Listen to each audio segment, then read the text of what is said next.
Bismillahirrahmanirrahim.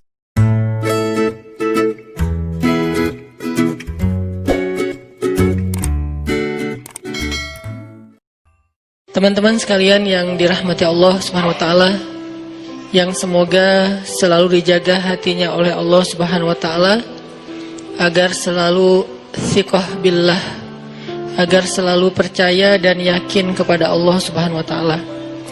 Karena kelemahan kita itu berawal saat kita mulai meragukan Allah. Dalam segala dinamika hidup, kita selalu butuh Allah. Kita butuh Allah ketika Allah kasih kita ujian.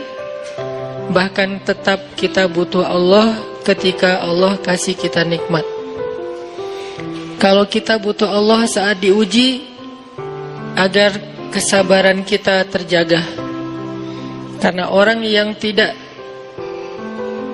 ditemani atau dibersamai oleh Allah Subhanahu wa taala ketika dia sedang diuji, maka dia akan mudah untuk berkeluh kesah, bahkan berputus asa.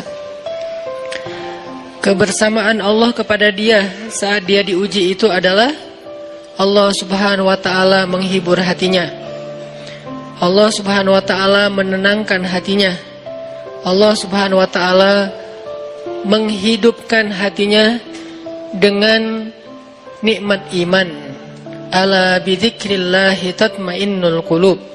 Innamal mu'minun idza dzukirallah wajilat qulubuhum. Bukankah dengan mengingat Allah hati menjadi tenang? Dan orang yang beriman apabila diingatkan dengan nama Allah, disebut nama Allah, maka hatinya akan bergetar. Ini bentuk Allah membersamai hambanya ketika dia dalam keadaan diuji. Allah menghiburnya dengan kalimat, alam yajidka yatiman fa'awa, wa wajadaka dhallan fahada, wa wajadaka ailan fa'aghna. Allah menghiburnya dengan kalimat, inna a'tainakal kautsar.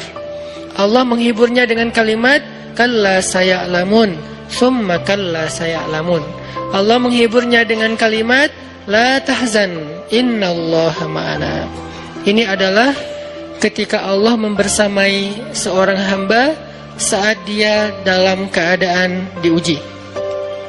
Allah membersamai hamba juga ketika dia dalam keadaan diberi nikmat. Karena tanpa itu, maka seseorang akan jatuh justru kepada dosa-dosa karena dia mendapatkan banyak kenikmatan hidup. Kalau Allah Subhanahu wa taala tidak menjaga dia saat dia diberi nikmat, maka nikmat itu justru menjadi jalan bagi dia untuk terjerumus kepada banyak dosa. Justru nikmat itulah yang menjadi penghalang bagi dia untuk mengingat Allah. Karena dia sibuk menikmati hidupnya, akhirnya dia terhalang dari mengingat Allah tepat waktu. Sibuk menikmati hidupnya, terhalang dari Allah untuk bangun tengah malam. Karena dia tidurnya larut. Kenapa tidur larut? Karena terlalu banyak yang harus dia nikmati sebelum tidur. Dia bisa makan-makan, dia bisa jalan-jalan, dia bisa ngopi, dia bisa ketemu teman, dia bisa belanja.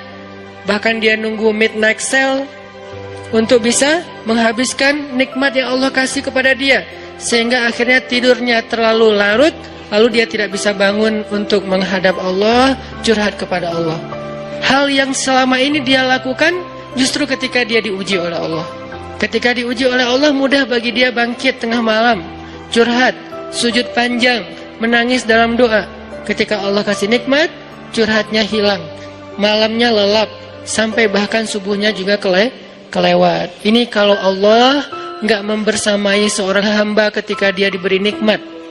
Sehingga orang yang seperti ini, kalau dalam keadaan seperti ini terus-menerus dalam jangka waktu yang lama, nanti dia akan terjebak di dalam istidraj.